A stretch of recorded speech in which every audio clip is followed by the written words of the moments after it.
Ibu Bapak Guru, salam dan bahagia. Apa kabar?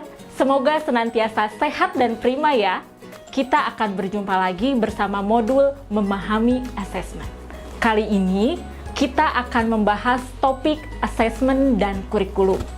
Ibu Bapak Guru, kita mulai dengan membahas sejenak peran asesmen dalam implementasi kurikulum di kelas. Kita pahami kembali bahwa dalam pembelajaran paradigma baru, asesmen berperan memberikan informasi bagi para pendidik, murid, dan orang tua. Secara khusus, asesmen digunakan untuk menentukan strategi pembelajaran selanjutnya, dan pada gilirannya akan meningkatkan mutu pembelajaran di kelas. Oleh karena itu, Ibu Bapak Guru, asesmen bisa diselenggarakan di kelas secara multi-arah. Asesmen bisa dilakukan dari guru ke murid, antar murid, ataupun peer assessment, maupun penilaian diri yang dilakukan secara mandiri oleh murid maupun guru. Dengan demikian, asesmen yang dilakukan di kelas bukan hanya memberikan data perkembangan belajar murid, tetapi juga upaya menstimulasi pola berpikir bertumbuh untuk terus meningkatkan kualitas pembelajaran. Pilihan waktu dan asesmen dipilih sesuai dengan kondisi dan kebutuhan. Ibu Bapak Guru, lantas bagaimana keterikatan antara capaian pembelajaran, tujuan pembelajaran, dan asesmen?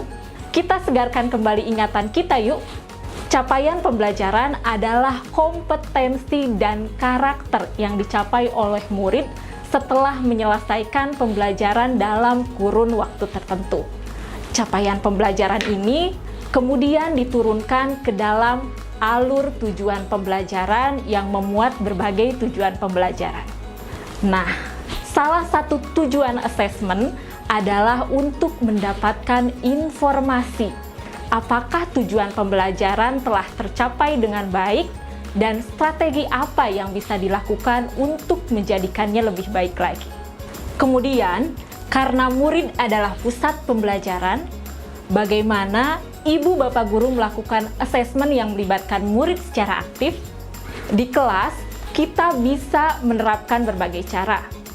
Misalnya, Ibu Bapak Guru bisa mengajak murid melakukan asesmen mandiri atau self-assessment, dan asesmen antar teman atau peer assessment. Kedua cara asesmen ini dilakukan oleh murid untuk melihat apakah rencana belajarnya berproses dengan baik. Salah satu contoh asesmen mandiri yang sederhana adalah tabel checklist rencana dan capaian. Artinya, murid tahu benar apa yang akan mereka pelajari dalam kurun waktu tertentu. Ibu Bapak Guru dapat mendiskusikan tujuan pembelajaran dan indikatornya di kelas. Tabel dibuat murid pada awal pembelajaran untuk diisi selama masa pembelajaran berlangsung dan ketika pembelajaran berakhir. Ibu Bapak bisa melihat pada kolom capaian ada angka 1, 2, 3, dan 4. Ini hanya contoh. Murid bisa membuat variasi sendiri, misalnya dengan huruf atau dengan skala yang lain.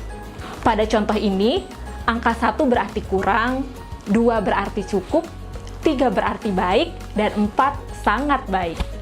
Pada bagian akhir tabel checklist, murid akan menuliskan yang sudah kupahami, yang belum kupahami, yang harus kulakukan untuk meningkatkan belajarku. Dengan asesmen mandiri ini, murid terlibat sepenuhnya dalam merancang rencana belajar, memantau proses belajarnya, dan melakukan refleksi atau evaluasi mandiri atas proses yang dijalaninya. Melalui asesmen mandiri, murid juga menemukan kekuatan dan kelemahannya, kemudian mencari cara untuk mencapai tujuan pembelajarannya dengan lebih baik.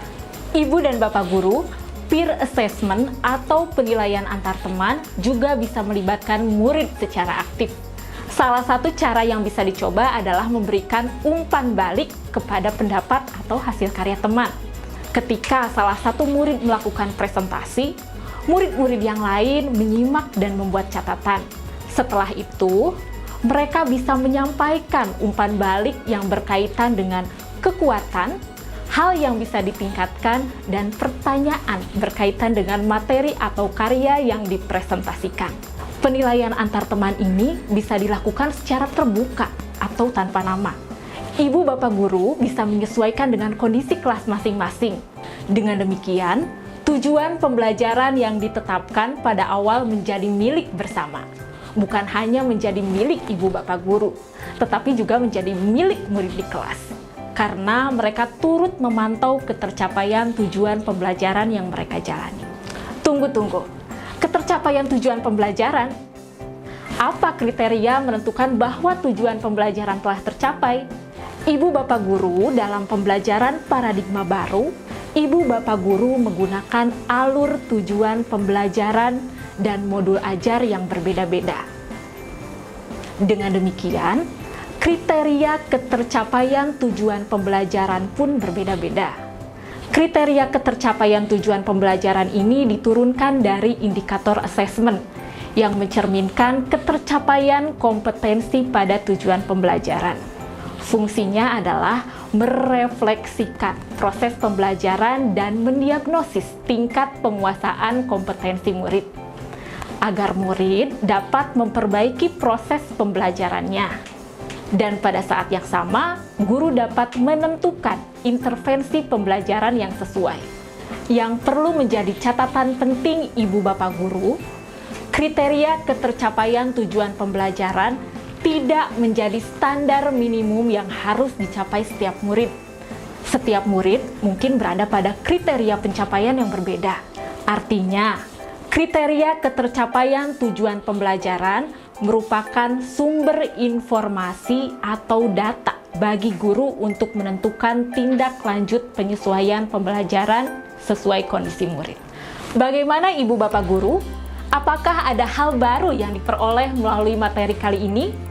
Semoga ibu bapak guru mendapatkan pesan kunci bahwa asesmen merupakan salah satu cara untuk mendapatkan informasi apakah tujuan pembelajaran tercapai dengan baik. Asesmen bisa dilakukan dengan melibatkan murid secara aktif melalui asesmen mandiri dan asesmen antar teman. Kriteria ketercapaian tujuan pembelajaran di satuan pendidikan bisa berbeda-beda dan tidak menjadi standar minimum yang harus dicapai murid. Demikian materi kita kali ini, Ibu Bapak Guru. Sampai jumpa dalam materi berikutnya. Salam dan bahagia!